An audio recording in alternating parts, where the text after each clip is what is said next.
Cuando Elena tenía 19 años, su familia la obligó a casarse con un vaquero viudo 30 años mayor que ella, un hombre quebrado por la vida con 5 hijos que criar. Todos en el pueblo pensaban que sabían cómo terminaría esta historia. Todos estaban equivocados. Lo que sucedió en esa casa remota cambiaría no solo su destino, sino el de toda una región. Nadie, absolutamente nadie, vio venir lo que estaba por revelarse. El polvo del camino se levantaba bajo las ruedas del viejo camión mientras Elena observaba por última vez la casa de su infancia desaparecer en el horizonte. Era julio de 1958, y el sol del mediodía caía implacable sobre los campos resecos de Chihuahua. A su lado, en silencio absoluto, conducía Tomás Velarde, el hombre que ahora era su esposo. Un hombre de 49 años con manos callosas, rostro curtido por el sol y una mirada que parecía perdida en algún lugar lejano del pasado. Elena apretaba contra su pecho una pequeña maleta de cartón que contenía todo lo que poseía en el mundo. 2 vestidos, una fotografía de su madre muerta, un rosario de madera y un cuaderno donde solía escribir pensamientos que jamás compartiría con nadie. Tenía 19 años y acababa de casarse con un extraño por orden de su padre, quien necesitaba saldar una deuda de juego. La transacción había sido simple y brutal. Tomás necesitaba una mujer que cuidara de sus 5 hijos huérfanos. Su padre necesitaba dinero. Elena era la moneda de cambio. Nadie le había preguntado qué quería ella. El rancho apareció después de 2 horas de viaje por caminos de tierra. Era más pequeño y deteriorado de lo que Elena había imaginado. Una casa de adobe con el techo parcialmente hundido, un establo que amenazaba con derrumbarse y corrales vacíos que alguna vez debieron albergar ganado. La devastación era evidente en cada rincón. Este era el reino de un hombre que había perdido todo excepto sus hijos y su orgullo herido. Tomás detuvo el camión y finalmente habló. Su voz era áspera, como piedras arrastrándose. Los niños están adentro. No esperan mucho de ti. Yo tampoco. Bajó del vehículo sin mirarla y caminó hacia el establo, dejándola sola frente a su nuevo infierno. Elena respiró profundamente y caminó hacia la puerta de la casa. Antes de que pudiera tocar, la puerta se abrió violentamente. 5 pares de ojos la observaban con una mezcla de curiosidad, resentimiento y miedo. El mayor, un muchacho de quizás 14 años con el mismo rostro severo de su padre, la miró de arriba abajo con desprecio. Otra más, murmuró. La tercera en 2 años. Las palabras cayeron sobre Elena como piedras. ¿La tercera? ¿Qué había pasado con las otras 2? La niña más pequeña, de apenas 4 años, se escondió detrás de su hermano mayor. Los otros 3, entre 7 y 11 años, simplemente la observaban con expresiones vacías, como si hubieran aprendido a no esperar nada bueno de la vida.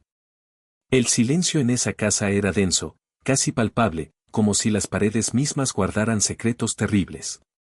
Elena entró. El interior era peor que el exterior. Suciedad acumulada durante meses, platos rotos en el suelo, ropa tirada por todas partes y un olor a abandono que se metía en los pulmones. Pero algo más llamó su atención. En cada habitación había cerraduras nuevas en las puertas, instaladas por fuera. Y en el pasillo que conducía a los dormitorios, notó marcas de arañazos profundos en la madera, como si alguien hubiera intentado escapar desesperadamente. ¿Cómo se llaman?, preguntó Elena con voz suave, tratando de romper el hielo. El mayor la ignoró y se dirigió hacia la cocina. Los otros lo siguieron en silencio. Solo la niña pequeña permaneció, mirándola con ojos enormes y asustados. Me llamo Lucía, susurró finalmente. Por favor, no te vayas como las otras. Por favor. Antes de que Elena pudiera responder, escuchó un grito que helaba la sangre viniendo del establo. Era un sonido gutural, animal, de dolor o furia pura. Corrió hacia la ventana y vio a Tomás de rodillas en el suelo, golpeando la tierra con los puños una y otra vez, como poseído por demonios. Los niños ni siquiera voltearon a mirar. Como si esto fuera algo que sucedía con frecuencia. Esa noche, mientras Elena intentaba limpiar al menos la cocina para preparar algo de comer, encontró algo escondido detrás de la alacena. Un diario. Las páginas estaban manchadas y algunas arrancadas, pero podía leer fragmentos de una letra femenina y desesperada. No puedo más. Él no es lo que parece. Los niños saben algo que no me quieren decir. Hay algo en el sótano. Tengo que irme antes de que sea demasiado tarde. La última entrada estaba fechada apenas 3 meses atrás. El nombre al final decía, María Contreras, segunda esposa de Tomás Velarde. Elena sintió que su corazón se detenía. ¿Dónde estaba María ahora? ¿Y la primera esposa? Sus manos temblaban mientras guardaba el diario en su vestido. Miró hacia la ventana y vio que había caído la noche. Tomás seguía afuera, inmóvil frente al establo, observando algo que ella no podía ver. Entonces escuchó un sonido que provenía de abajo. De algún lugar bajo sus pies. Un rasguño lento, deliberado, como si algo o alguien estuviera tratando de salir. Elena se quedó paralizada en medio de la cocina, el diario de María todavía oculto entre los pliegues de su vestido. El rasguño continuaba, rítmico y persistente, viniendo desde algún lugar debajo del piso de madera. Miró alrededor buscando una entrada al sótano, pero no veía ninguna puerta, ninguna trampilla. Solo las tablas viejas del suelo y ese sonido que ahora parecía más fuerte, más insistente. No bajes nunca. La voz del hijo mayor la sobresaltó. Estaba parado en el umbral de la cocina, con los brazos cruzados y esa mirada dura que no correspondía a un muchacho de 14 años. Esa es la única regla que importa en esta casa. No importa lo que escuches, no importa lo que veas, nunca bajes al sótano. ¿Por qué? Elena trató de mantener la voz firme. ¿Qué hay ahí abajo? El muchacho la miró con algo que podría haber sido lástima. Mi nombre es Diego. Y si quieres sobrevivir más de 3 meses aquí, harás exactamente lo que te digo. María no escuchó. La primera tampoco.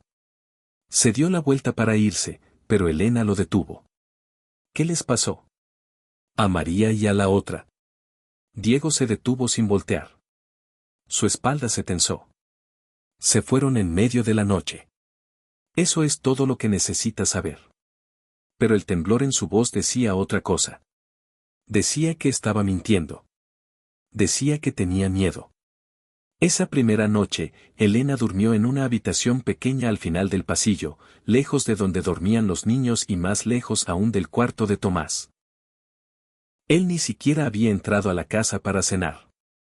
Se había quedado afuera, bebiendo de una botella hasta que finalmente se derrumbó junto al establo.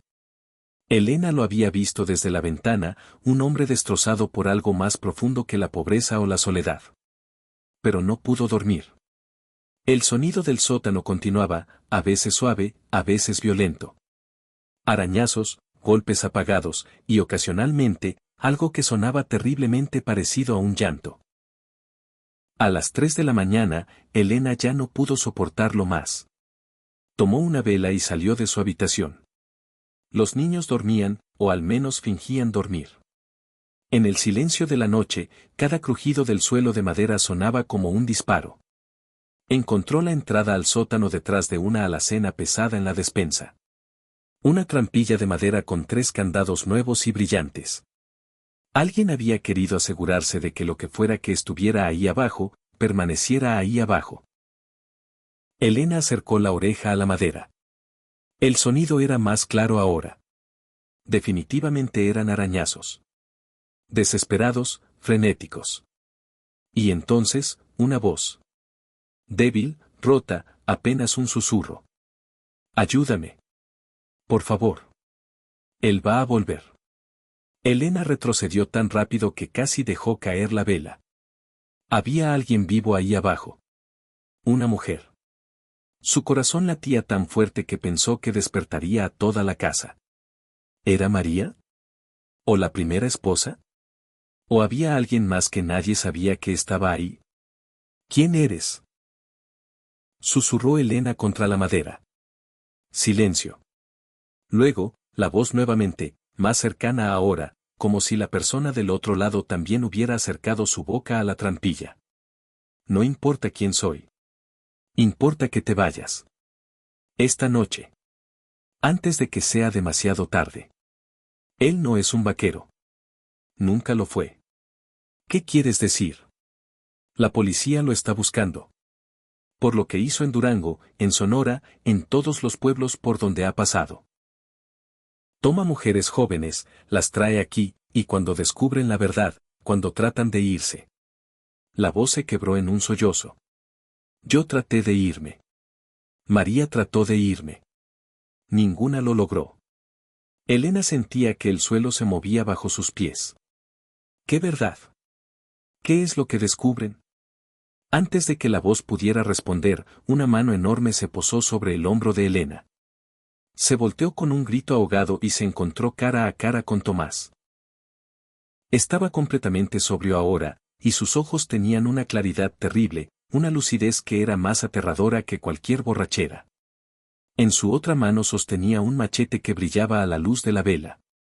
Te advertí que los niños no esperaban mucho de ti, dijo con voz peligrosamente calmada. No mencioné que yo tampoco espero que dures mucho. Elena no podía moverse, no podía respirar. Tomás se acercó más, tanto que podía oler el alcohol en su aliento y ver las venas rojas en sus ojos. Cada una de ustedes es igual. Curiosa. Entrometida. ¿Sabes cuál es tu problema, Elena? Hiciste en una noche lo que a María le tomó 2 semanas. Eso significa que tendré que acelerar mi calendario. ¿Qué calendario? Elena finalmente encontró su voz, aunque salió como un chillido. Tomás sonrió, y fue la sonrisa más fría que Elena había visto en su vida. El calendario de la cosecha. Verás, este rancho no siempre fue pobre. Hace 10 años, encontré algo en esas tierras. Algo antiguo. Algo que me hizo una promesa. Riqueza más allá de mis sueños a cambio de una ofrenda cada 6 meses.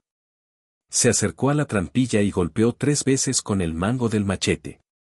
Los sonidos del sótano cesaron inmediatamente. María fue la última ofrenda. Pero su tiempo casi termina. El solsticio es en 3 días. Elena sintió que iba a vomitar. ¿Estás loco? Loco. Tomás rió sin humor. Mira a tu alrededor, muchacha.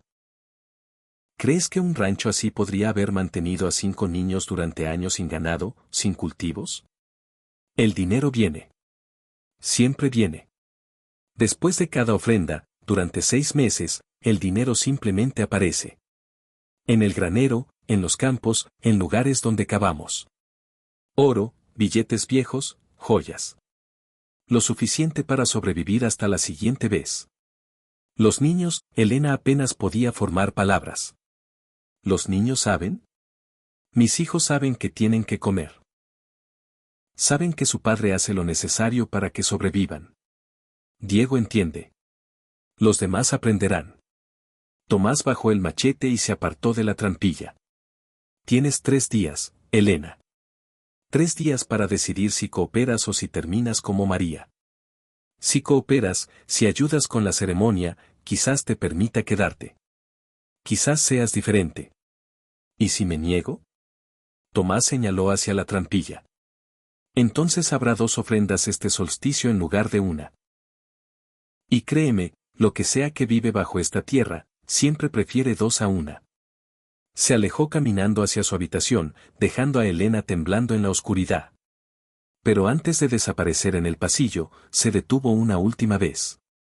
Ah, y Elena, esas marcas de arañazos que viste en el pasillo.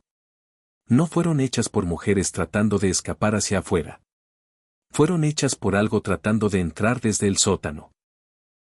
Cuando Elena finalmente se atrevió a moverse, corrió de vuelta a su habitación y cerró la puerta. Pero sabía que no había cerradura que pudiera protegerla.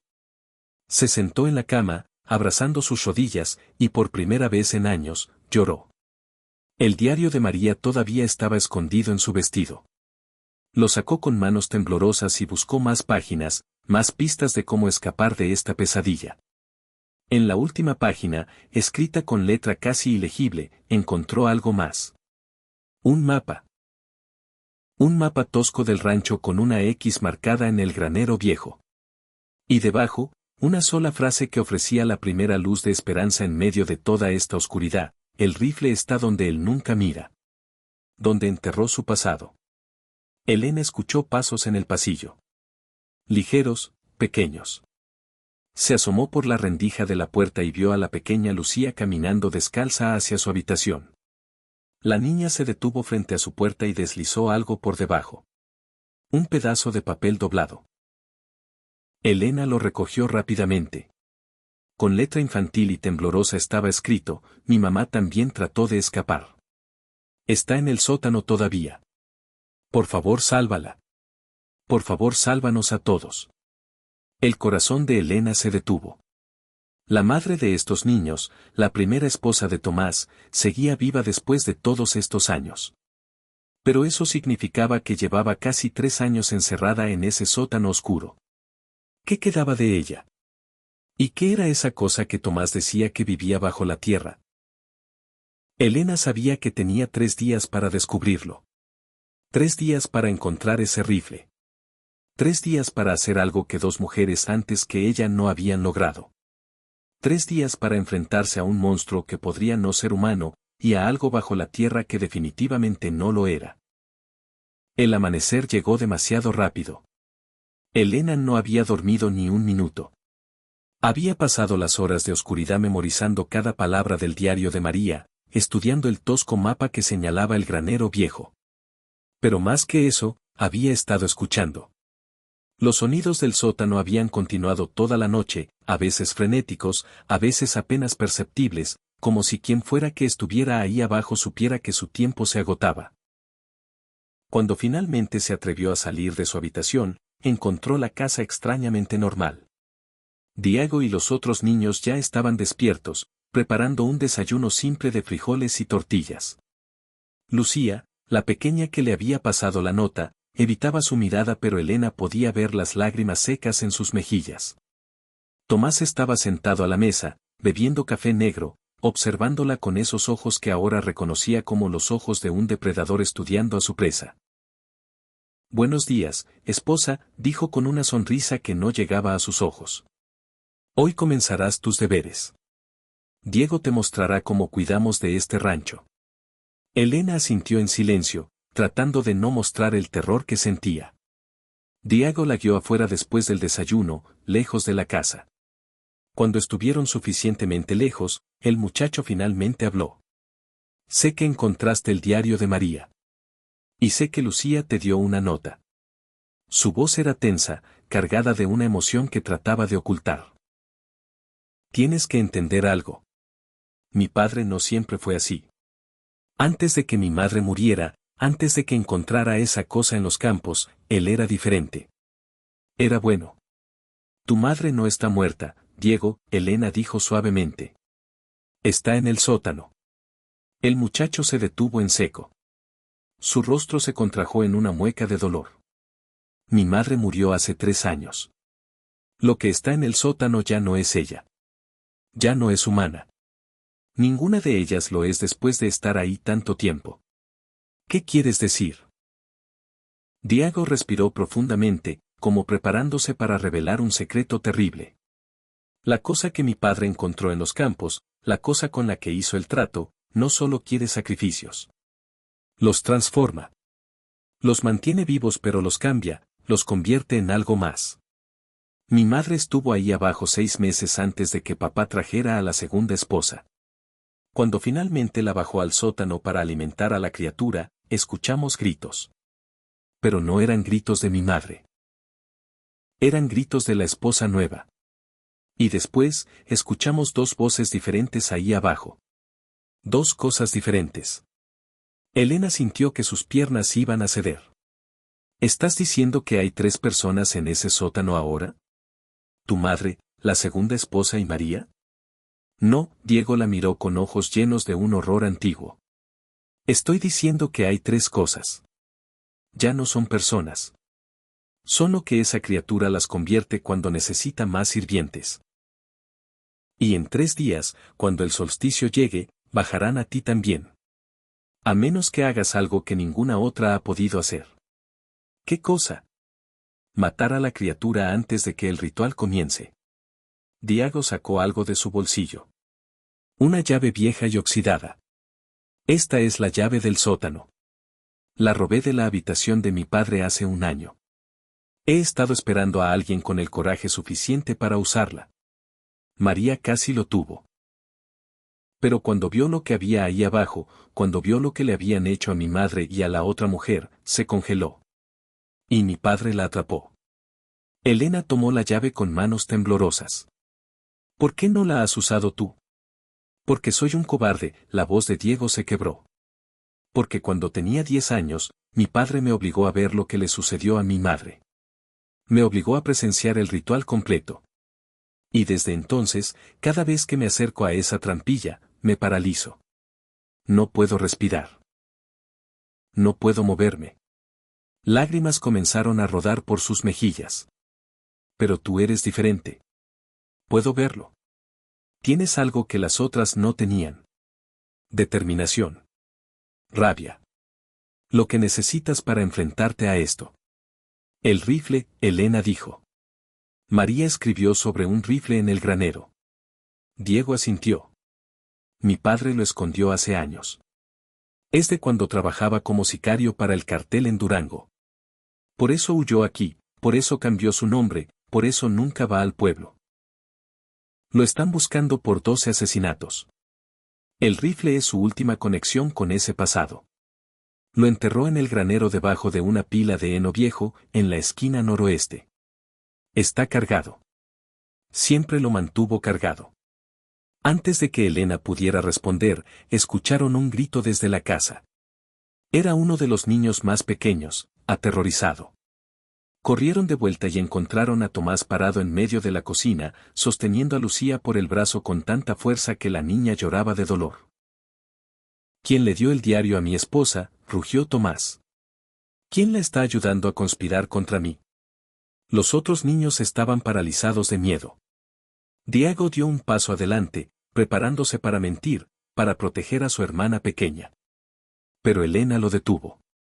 Nadie me dio nada, dijo con voz firme. Lo encontré yo sola. Y ahora sé la verdad sobre quién eres, Tomás Velarde. O debería decir Tomás Mendoza, el carnicero de Durango. El silencio que siguió fue absoluto. Tomás soltó a Lucía lentamente, su rostro transformándose de furia a algo mucho más peligroso. Admiración. Respeto. El reconocimiento de un depredador encontrando a otro. Así que lo sabes, dijo finalmente. Y aún así no has corrido. Interesante. Se acercó a Elena con pasos lentos y deliberados. Cada mujer antes que tú, cuando descubrió mi pasado, trató de escapar esa misma noche. Pero tú te quedas. ¿Por qué? Elena lo miró directamente a los ojos, sin pestañear. Porque correr solo retrasa lo inevitable. Porque si voy a morir de todas formas, prefiero hacerlo mirando al monstruo de frente. Señaló hacia el sótano. Y porque no voy a dejar que conviertas a esos niños en cómplices de tu locura por más tiempo. Tomás rió, una risa profunda y genuina. Eres valiente, te lo concedo. O estúpidamente suicida. Aún no decido cuál. Se dio la vuelta y caminó hacia la puerta.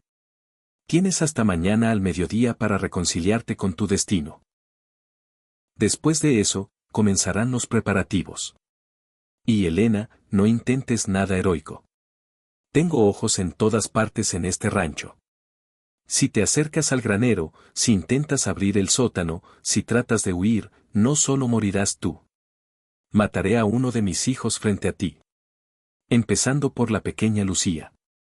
Salió de la casa, dejando a todos en un silencio aterrorizado. Pero Elena notó algo. La amenaza había funcionado en las otras mujeres porque no tenían conexión con los niños. Pero Tomás acababa de cometer un error.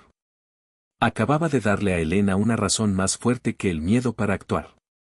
No se trataba solo de su supervivencia ahora. Se trataba de salvar a 5 niños inocentes de un padre monstruoso. Esa noche, Elena esperó hasta que todos durmieran. Diego le había dado la llave, pero primero necesitaba el rifle. Si iba a enfrentarse a lo que fuera que vivía en el sótano, necesitaba estar armada. Salió silenciosamente por la ventana de su habitación, agradecida por la luna llena que iluminaba el camino hacia el granero viejo. La estructura era incluso más inestable de lo que parecía de día. Las vigas crujían con cada ráfaga de viento y el techo tenía agujeros del tamaño de un puño. Elena encontró la esquina noroeste y comenzó a remover el heno viejo. El olor a podredumbre era abrumador, pero siguió cavando hasta que sus dedos tocaron algo sólido. Madera. Una caja enterrada bajo años de abandono. La abrió con cuidado. Dentro, envuelto en tela aceitada, estaba el rifle. Y junto a él, algo más. Fotografías. Docenas de fotografías de mujeres jóvenes, todas muertas, todas con la misma expresión de terror congelada en sus rostros. Estas no eran solo las esposas que habían venido a este rancho. Estas eran las víctimas de Durango. Las 12 mujeres que Tomás Mendoza había asesinado antes de convertirse en Tomás Velarde. Pero había algo más en la caja. Un libro viejo, encuadernado en cuero negro. Elena lo abrió y reconoció inmediatamente el lenguaje. No era español. Parecía náhuatl antiguo, mezclado con símbolos que no pertenecían a ninguna lengua que conociera. Y en las últimas páginas, escritas con la letra de Tomás, estaban las instrucciones para el ritual del solsticio. Mientras leía, Elena comenzó a entender. La criatura no era un demonio ni un dios. Era algo más antiguo, algo que había estado dormido bajo esas tierras desde antes de que llegaran los españoles. Tomás lo había despertado accidentalmente cuando excavaba buscando agua 3 años atrás. Y el trato que había hecho no era solo por dinero. Era por inmortalidad. Cada 6 meses, la criatura se alimentaba de una ofrenda humana y en intercambio, le daba a Tomás 6 meses más de vida. Sin el ritual, Tomás moriría en cuestión de días, consumido por una enfermedad que la criatura había puesto dentro de él como seguro. «Estás muerto de todas formas», susurró Elena al viento.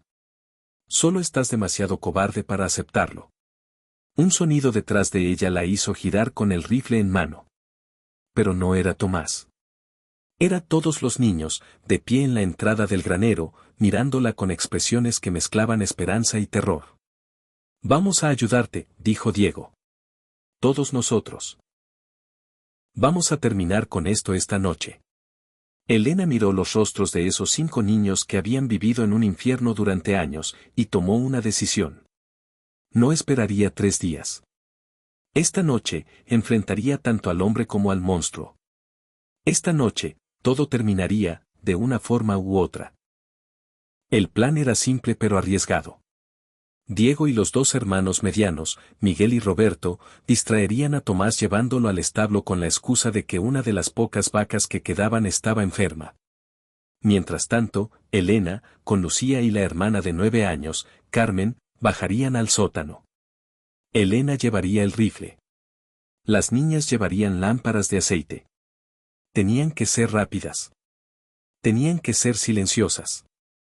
Y sobre todo, tenían que estar preparadas para lo que encontrarían ahí abajo. Si escuchan un disparo, Elena le dijo a Diego antes de separarse, corran. Tomen a sus hermanos y corran tan lejos como puedan. Hay un pueblo a 20 kilómetros al este. Encuentren a la policía y digan la verdad sobre quién es su padre. Diego negó con la cabeza. No correremos. Si fracasas, todos moriremos de todas formas. Si tienes éxito, todos necesitaremos estar aquí para terminar lo que empezaste. Puso una mano en el hombro de Elena. Mata a la criatura primero. Mi padre sin la criatura es solo un hombre viejo y moribundo. Pero la criatura sin mi padre sigue siendo inmortal. Elena asintió y los hermanos se separaron. Observó a Diego alejarse con sus hermanos hacia el establo, cada paso medido y deliberado, como si fueran soldados marchando hacia la guerra. Porque eso era exactamente lo que eran. Niños forzados a convertirse en soldados en una guerra contra la oscuridad misma.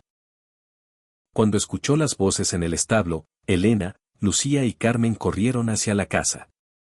La trampilla del sótano esperaba como una boca hambrienta en el piso de la despensa. Elena sacó la llave que Diego le había dado y comenzó a abrir los candados uno por uno. Cada clic sonaba ensordecedor en el silencio de la noche.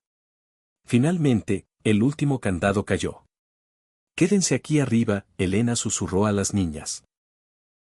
«Si algo sale mal, si escuchan algo que no sea mi voz, cierren la trampilla y salgan de la casa». No, Lucía apretó la mano de Elena con una fuerza sorprendente para una niña de 4 años. «Mi mamá está ahí abajo. Voy contigo». No había tiempo para discutir. Elena levantó la trampilla y una ráfaga de aire pútrido las golpeó como una pared sólida.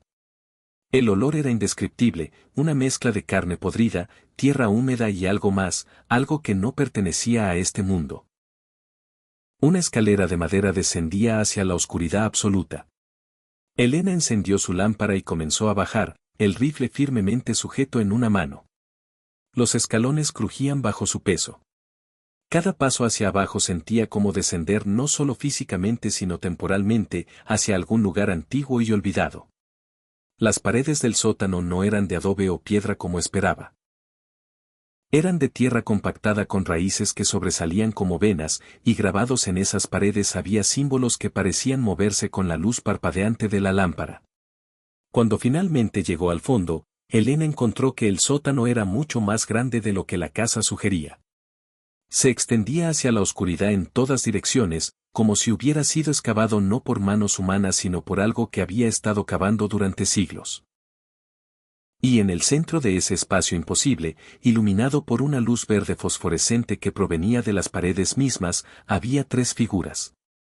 Al principio, Elena pensó que eran mujeres atadas a postes de madera. Pero cuando se acercó más, vio la verdad. No estaban atadas. Estaban fusionadas. Sus brazos y piernas se habían entrelazado con las raíces que cubrían las paredes, sus pieles se habían vuelto de un gris verdoso, sus ojos, cuando se abrieron, brillaban con esa misma luz antinatural. Pero aún había algo humano en ellas. Algo que reconocía y recordaba lo que habían sido. Elena, una de ellas habló, su voz como el susurro de hojas secas. «Finalmente llegaste. Te hemos estado esperando. Mamá». Lucía corrió hacia adelante antes de que Elena pudiera detenerla. La niña se detuvo a medio camino, viendo realmente por primera vez lo que su madre se había convertido. «Mamá, ¿qué te pasó?».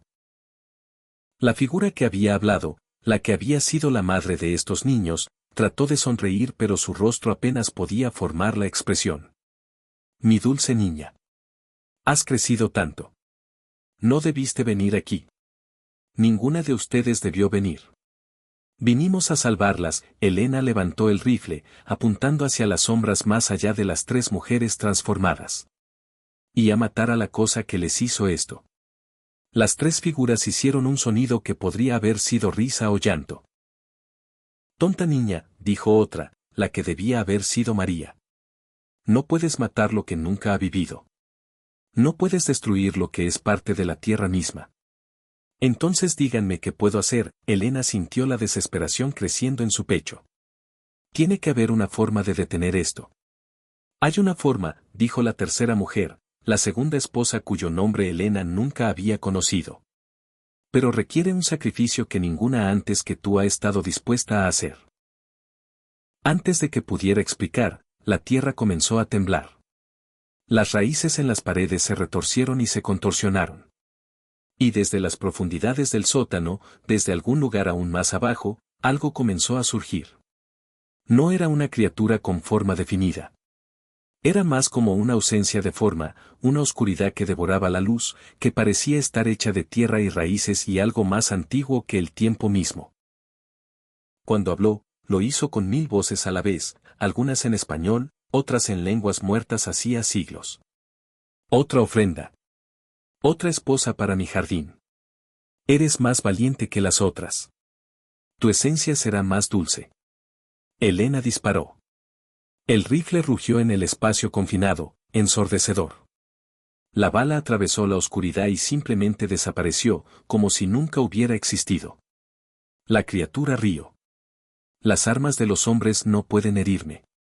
Soy anterior al hierro, anterior al fuego. Soy lo que existía cuando estas tierras eran jóvenes y los dioses aún caminaban sobre ellas. Entonces, ¿qué puede herirte? Helena gritó, cargando otra bala desesperadamente. Nada puede herirme, respondió la criatura. Pero algo puede sellarme nuevamente. Algo puede devolverme al sueño del cual tu esposo me despertó. La oscuridad se acercó más, envolviendo a Helena en un frío que penetraba hasta los huesos. Un sacrificio de voluntad. Una vida ofrecida no por codicia ni por miedo, sino por amor. Una vida entregada libremente para proteger a otros. Helena entendió. El ritual de Tomás funcionaba porque tomaba vidas por la fuerza, alimentando la naturaleza depredadora de la criatura. Pero para sellarla nuevamente, alguien tenía que ofrecerse voluntariamente, por las razones correctas. Por amor, no por supervivencia. Helena dio un paso adelante. Tómame a mí. Pero deja ir a las otras. Libera a estas mujeres. Deja que los niños tengan paz. No, gritó Lucía, aferrándose a la pierna de Helena. No puedes dejarme también. La criatura pareció considerar la oferta. Un alma por 3. Un futuro por un pasado. Es un trato interesante. Extendió algo que podría haber sido un apéndice o simplemente más oscuridad concentrada. Pero hay un problema. Tu vida sola no es suficiente para sellarme. He crecido fuerte con los años, he consumido demasiada esencia humana. Necesitaría 2 sacrificios voluntarios para volver al sueño profundo. En ese momento, se escuchó un estruendo arriba. Gritos. El sonido de muebles rompiéndose. Tomás había descubierto el engaño. Los pasos furiosos se acercaban a la trampilla. Entonces toma 2, una voz habló desde las escaleras. Diego estaba parado allí, magullado y sangrando, pero de pie. Tómanos a Helena y a mí. Deja ir a mi madre y a las otras. Deja que mis hermanos sean libres. Diego, no, Helena comenzó, pero el muchacho la interrumpió. Tengo 14 años. He vivido toda mi vida en el infierno. He visto cosas que ningún niño debería ver. He sido cómplice de cosas que me perseguirán por siempre. Lágrimas corrían por su rostro. Si mi muerte puede darles paz a mis hermanos, si puede liberar a mi madre, entonces es una muerte que acepto. La criatura pareció complacida. 2 sacrificios. 2 almas puras ofrecidas por amor. Sí, esto funcionará. Esto me devolverá al sueño hasta que otro tonto me despierte en 100 años más. Hagámoslo entonces, Helena extendió su mano hacia Diego. El muchacho la tomó. Pero antes de que la criatura pudiera tomar su ofrenda, Tomás apareció en la base de las escaleras, el machete en mano, la locura brillando en sus ojos. No. No permitiré que destruyan lo que me mantiene vivo. No permitiré que me quiten mi inmortalidad. Se lanzó hacia adelante, el machete levantado, dirigido hacia Helena. Pero Diego fue más rápido. El muchacho se interpuso, recibiendo el golpe destinado a Helena. El machete se hundió profundamente en su hombro, y Diego cayó. El grito de Tomás no fue de triunfo sino de horror. Acababa de herir mortalmente a su propio hijo. La realización de lo que había hecho lo golpeó como un rayo. El machete cayó de sus manos. Diego. Dios mío. Diego, ¿qué he hecho? Pero era demasiado tarde. Diego yacía en el suelo, la sangre formando un charco a su alrededor. Y en ese momento, algo cambió. La criatura, que había estado observando con interés, de repente se retorció como si hubiera sido herida. Sangre de inocente derramada por un padre, la voz de 1000 lenguas sonaba diferente ahora. Confundida. Dolida. Sangre mezclada con amor sacrificial. Esto no estaba en el trato. Esto rompe el contrato. Las 3 mujeres fusionadas con las paredes comenzaron a brillar. Las raíces que las mantenían cautivas se retrajeron. La transformación se revertía.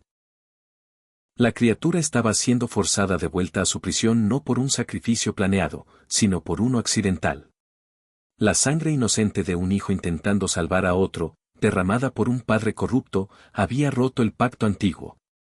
Tomás observaba con horror mientras su inmortalidad se desvanecía. Su piel comenzó a marchitarse, a arrugarse, años de vida prestada cobrándose su precio en segundos. Cayó de rodillas, envejeciendo décadas en momentos. No. No. Esto no puede estar sucediendo.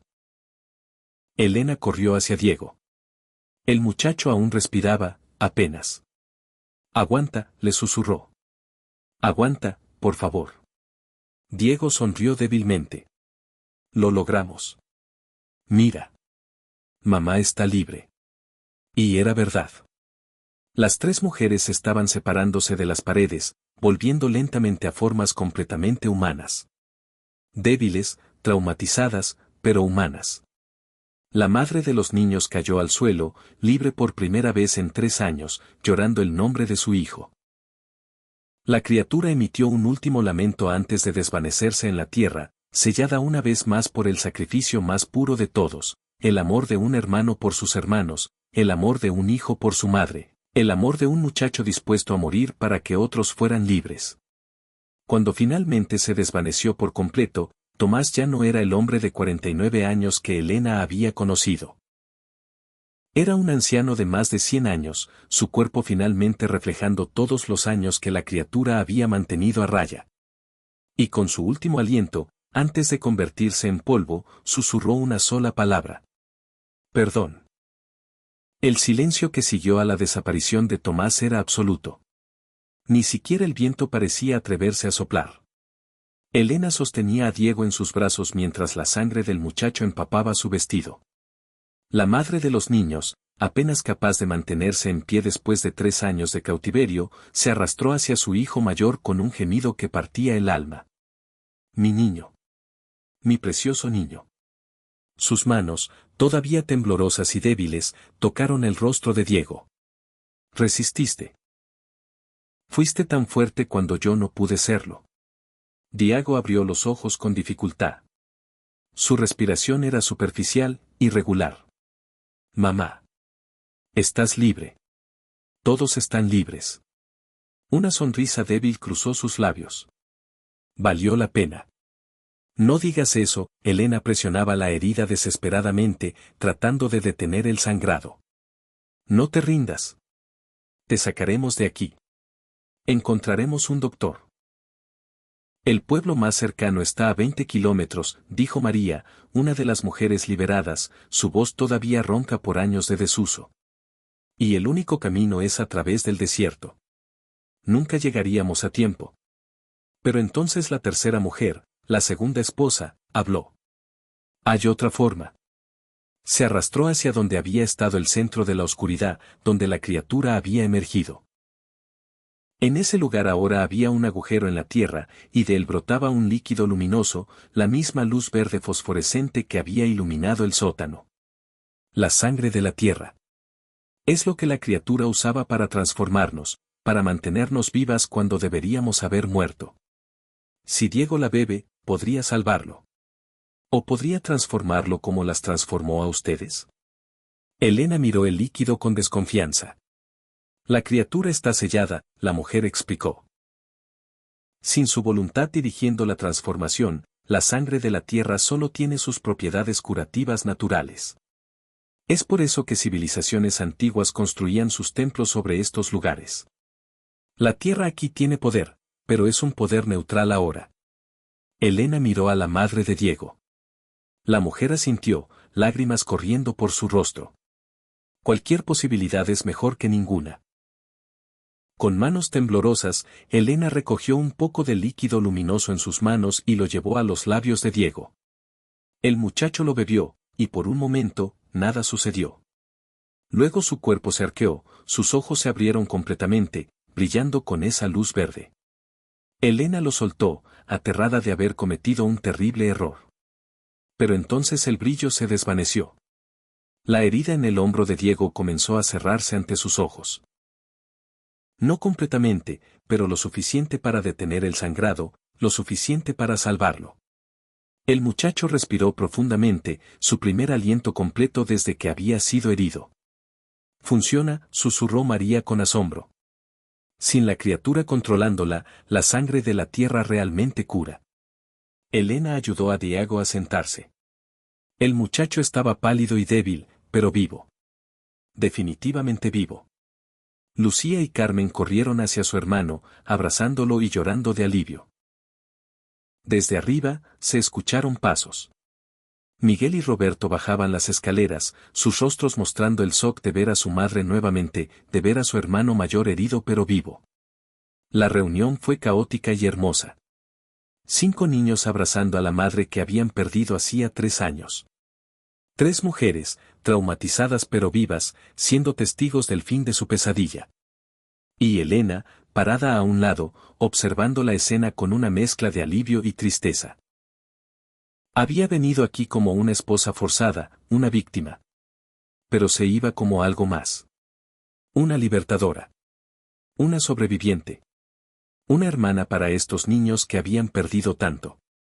¿Qué hacemos ahora?, preguntó Roberto, el de 11 años, mirando el lugar donde su padre había desaparecido. Solo quedaba un montón de ropa vacía y polvo. Ahora subimos, dijo Elena con firmeza. Subimos, quemamos ese libro de rituales, sellamos esta trampilla para siempre, y luego vamos al pueblo a buscar ayuda. ¿Y qué les diremos a las autoridades?, preguntó Miguel. ¿Cómo explicaremos todo esto? La madre de los niños, cuyo nombre Elena finalmente aprendió que era Teresa, habló. Su voz era más fuerte ahora, recuperando algo de su antiguo poder. Les diremos la verdad. Que Tomás Velarde era en realidad Tomás Mendoza, un fugitivo buscado por asesinato. Que nos mantuvo cautivas. Que finalmente lo detuvimos. El resto, lo del sótano, la criatura, eso nos lo quedamos para nosotros. Nadie nos creería de todas formas. Era un buen plan. Simple pero sólido. Mientras subían las escaleras, dejando atrás el sótano y sus horrores, Elena sintió como si estuviera naciendo de nuevo. El aire fresco de la noche nunca había olido tan dulce. Las estrellas nunca habían brillado tan intensamente. Pasaron la siguiente hora haciendo exactamente lo que Elena había dicho. Quemaron el libro de rituales en el patio, observando cómo las llamas consumían las palabras antiguas. Sellaron la trampilla del sótano con tablas y clavos, y luego movieron la alacena pesada sobre ella. Limpiaron la sangre lo mejor que pudieron. Y finalmente, cuando el amanecer comenzaba a pintar el horizonte de rosa y oro, emprendieron el viaje hacia el pueblo. Caminaron en un grupo extraño. 6 niños, 4 mujeres, todos exhaustos pero vivos. Teresa llevaba a Lucía en sus brazos, la niña finalmente dormida después de la noche más larga de su vida. Diego caminaba con ayuda de Elena, su herida cerrada pero aún dolorosa. María y la tercera mujer, quien finalmente reveló que se llamaba Sofía, se apoyaban mutuamente. El sol había salido completamente cuando finalmente vieron el pueblo en la distancia. Un lugar pequeño, polvoriento, probablemente ni siquiera aparecía en la mayoría de los mapas. Pero para este grupo de sobrevivientes, era la civilización. Era seguridad. Era el primer paso hacia una nueva vida. La llegada causó conmoción inmediata. El pueblo había escuchado rumores sobre Tomás Velarde, sobre el rancho aislado, sobre las esposas que aparecían y desaparecían. Pero nadie había investigado realmente. Nadie había querido meterse en problemas que no eran suyos. Ahora, enfrentados con la evidencia viviente de esos rumores, no podían ignorarlo más. El doctor del pueblo, un hombre mayor llamado Gutiérrez, examinó a todos. Se maravilló de que Teresa, María y Sofía estuvieran vivas después de tanto tiempo de cautiverio. Se preocupó por la herida de Diego, aunque notó con confusión que estaba sanando mucho más rápido de lo que debería. Pero era un hombre sabio y conocía las tierras antiguas. Sabía que había cosas en este mundo que la medicina no podía explicar. La policía llegó del pueblo más grande a 30 kilómetros de distancia. Escucharon la historia de Teresa y Elena. Escucharon sobre Tomás Mendoza, el asesino de Durango que había estado escondiéndose en Chihuahua durante años. Enviaron hombres al rancho y encontraron exactamente lo que las mujeres dijeron que encontrarían. Las fotografías de las víctimas. La evidencia de años de abuso. Los restos de Tomás, aunque no pudieron explicar cómo un hombre de 49 años había dejado el esqueleto de un centenario. Algunos misterios, decidieron, era mejor dejarlos sin resolver. Las semanas siguientes fueron un torbellino. Vinieron trabajadores sociales para los niños. Vinieron psicólogos para las mujeres. Vinieron periodistas queriendo contar la historia de las esposas valientes que habían derrotado a un asesino en serie. Pero el grupo se mantuvo unido. Teresa insistió en mantener la custodia de sus 5 hijos. María y Sofía, sin familia que las reclamara, se quedaron con ellos. Y Elena, quien legalmente seguía siendo la viuda de Tomás Velarde, también permaneció. El gobierno confiscó el rancho como evidencia, pero eventualmente lo liberaron. Nadie quería comprarlo. Nadie quería vivir en un lugar con tanta historia oscura. Excepto Teresa. Con el dinero del seguro de vida de Tomás y algo de ayuda del gobierno, compró la propiedad. Dijo que era importante no huir del pasado sino transformarlo. Sellaron el sótano permanentemente, llenándolo con concreto hasta el tope. Demolieron la casa vieja y construyeron una nueva. Renovaron el establo y los corrales. Y lentamente, muy lentamente, convirtieron ese lugar de horror en un hogar verdadero. Elena se quedó. No porque tuviera que hacerlo, sino porque quería. Estos niños, esta familia extraña y rota pero sobreviviente, se habían convertido en su familia también. Diego se recuperó completamente, la herida dejando solo una pequeña cicatriz que él llevaba con orgullo. Los otros niños, liberados finalmente del miedo constante, comenzaron a actuar como niños otra vez. Lucía volvió a sonreír. Carmen comenzó a cantar. Miguel y Roberto empezaron a jugar. Y Teresa, Teresa, floreció. Después de 3 años en la oscuridad, después de haber sido transformada en algo no del todo humano, el solo acto de respirar aire libre, de abrazar a sus hijos, de caminar bajo el sol, era un milagro diario. Tenía pesadillas, por supuesto. Todas las tenían.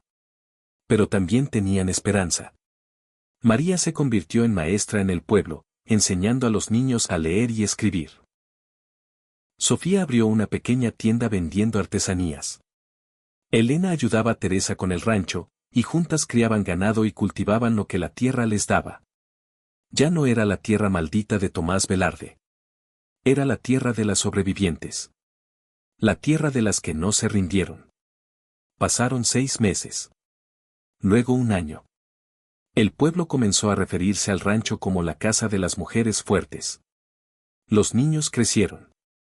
Diego cumplió 15, luego 16. Comenzó a hablar sobre ir a la universidad algún día, sobre estudiar leyes para ayudar a otros niños en situaciones como la que él había vivido.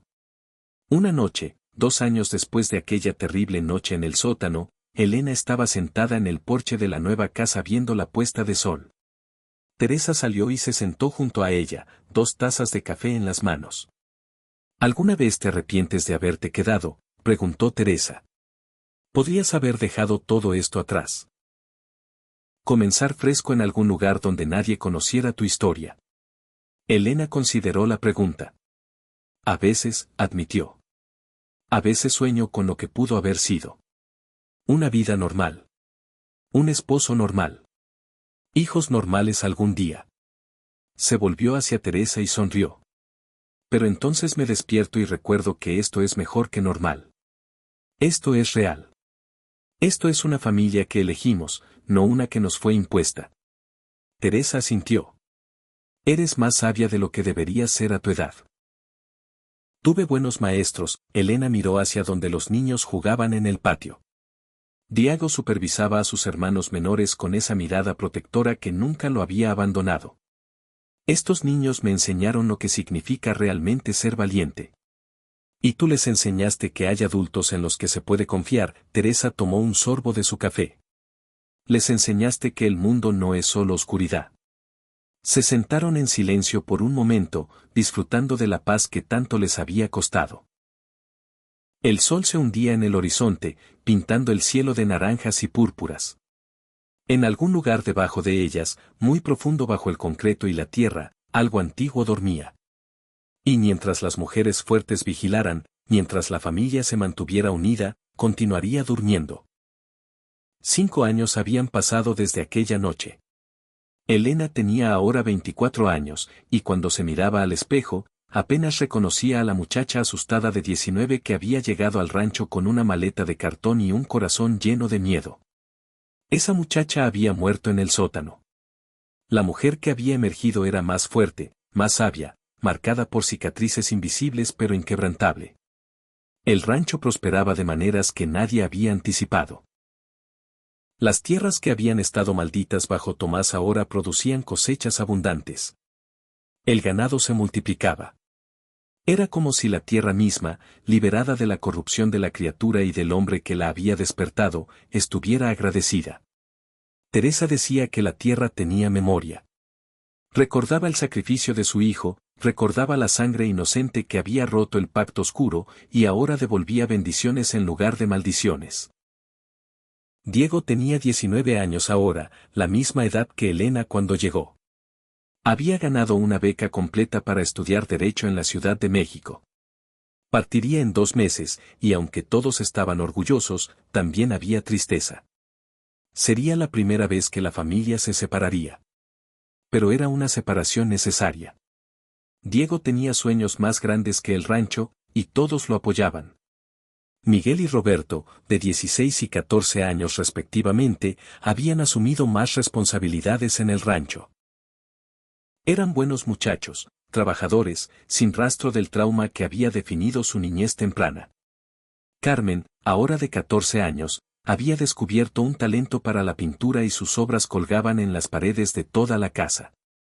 Representaban no la oscuridad que habían vivido, sino la luz que habían encontrado.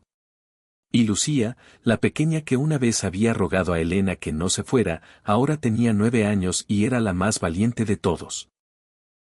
Había algo en ella, una determinación feroz, que recordaba a Elena de sí misma. La niña no recordaba mucho de aquella noche terrible, y los adultos habían decidido mantenerlo así. Algunos recuerdos era mejor que permanecieran enterrados. María y Sofía todavía vivían cerca. María se había casado con el doctor Gutiérrez, para sorpresa de todos, y ahora tenía un bebé. Sofía había abierto una segunda tienda y era respetada en el pueblo como una mujer de negocios astuta.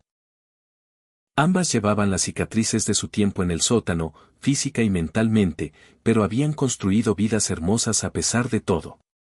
Era una tarde calurosa de julio, 5 años exactos desde que Elena había llegado al rancho, cuando sucedió algo que ninguno de ellos esperaba.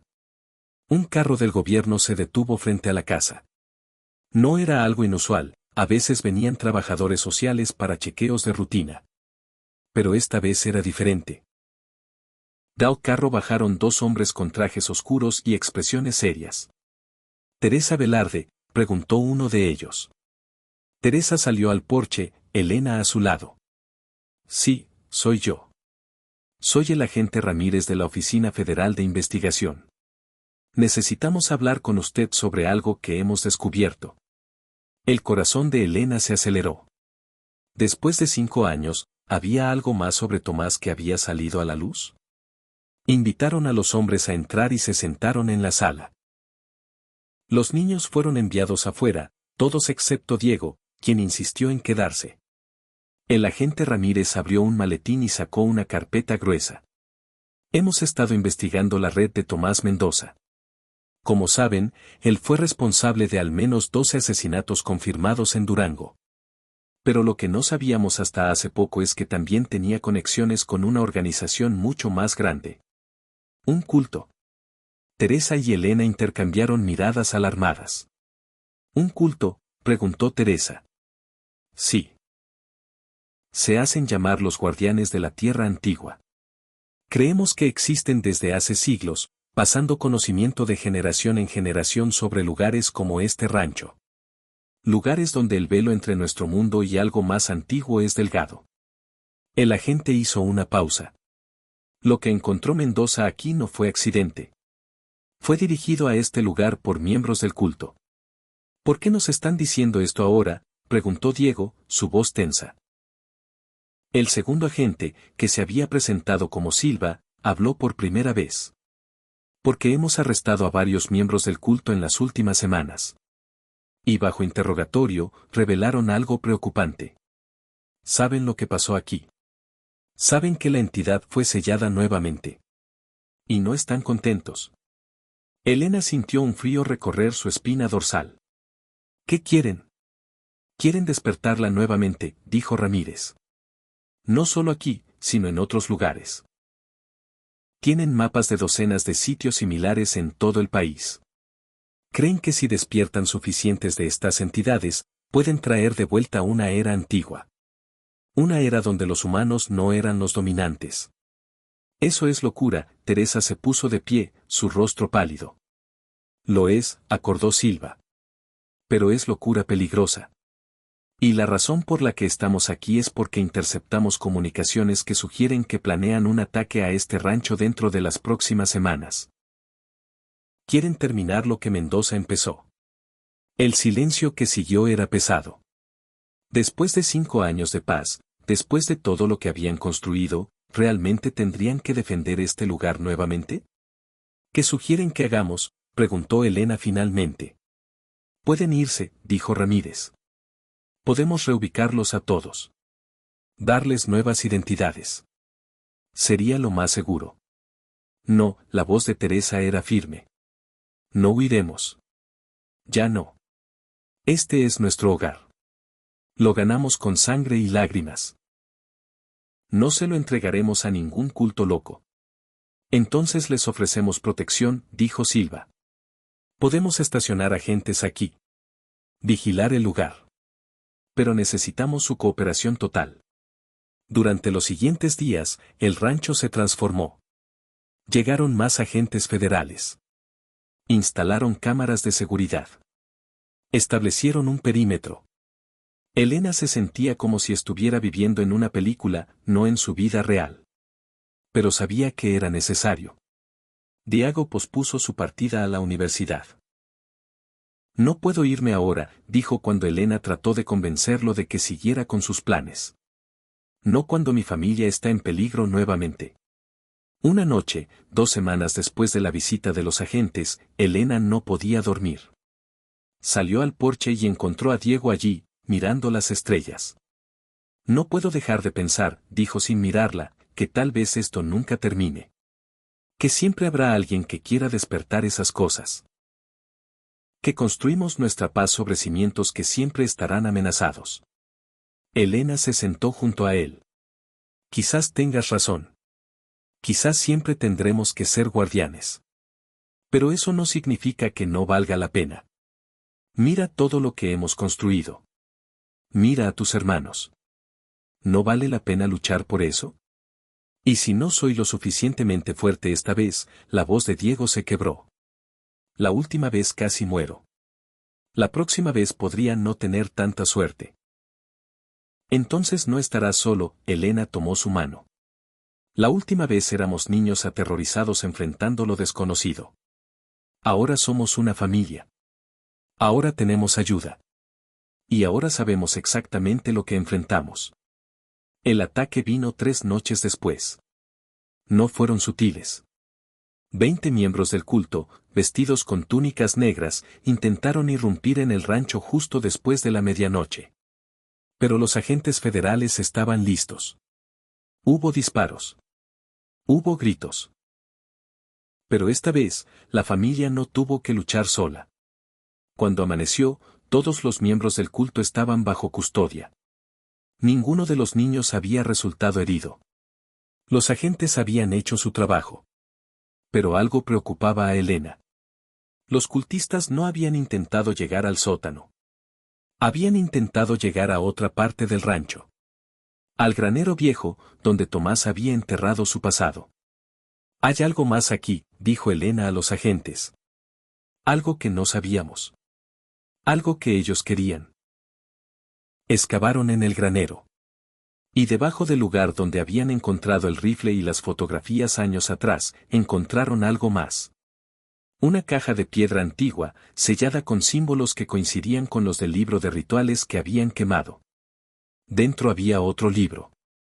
Pero este no era de Tomás. Era mucho más antiguo. El agente Ramírez llamó a expertos. Antropólogos. Historiadores. Lo que encontraron fue asombroso. El libro era un registro de todos los sitios donde estas entidades dormían. No docenas, como habían pensado. Cientos.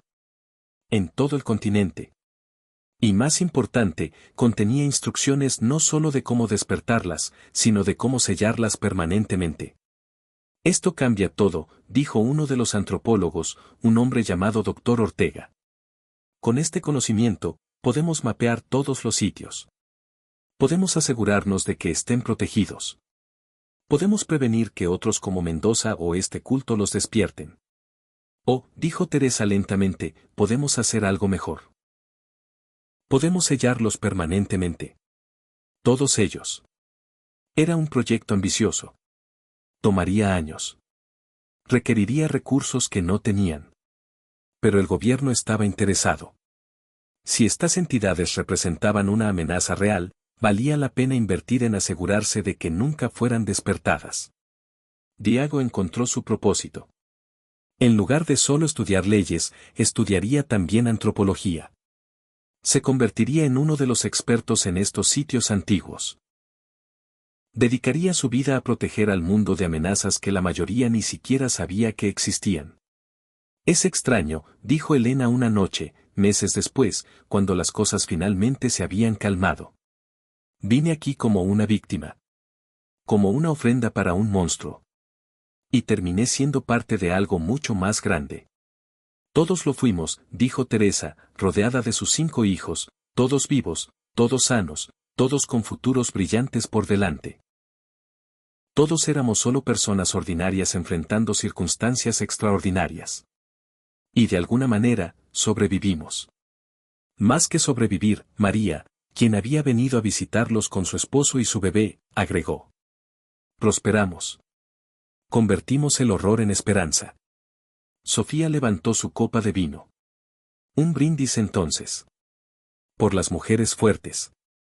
Por los niños valientes. Por la familia que elegimos. Todos brindaron, incluso los niños con sus vasos de jugo. Y mientras lo hacían, Elena miró alrededor de la mesa a estas personas que habían entrado en su vida de la manera más terrible posible y que ahora eran todo su mundo. Pensó en la muchacha de 19 años que había sido, casada a la fuerza con un asesino, enfrentando horrores inimaginables. Esa muchacha había pensado que su vida había terminado. No había visto venir que en realidad apenas estaba comenzando. No había visto que el horror la forjaría en acero. Que la oscuridad la convertiría en luz. Que la desesperación la transformaría en esperanza. Nadie lo había visto venir. Ni los que la habían vendido, ni el monstruo que pensó que la consumiría, ni siquiera ella misma.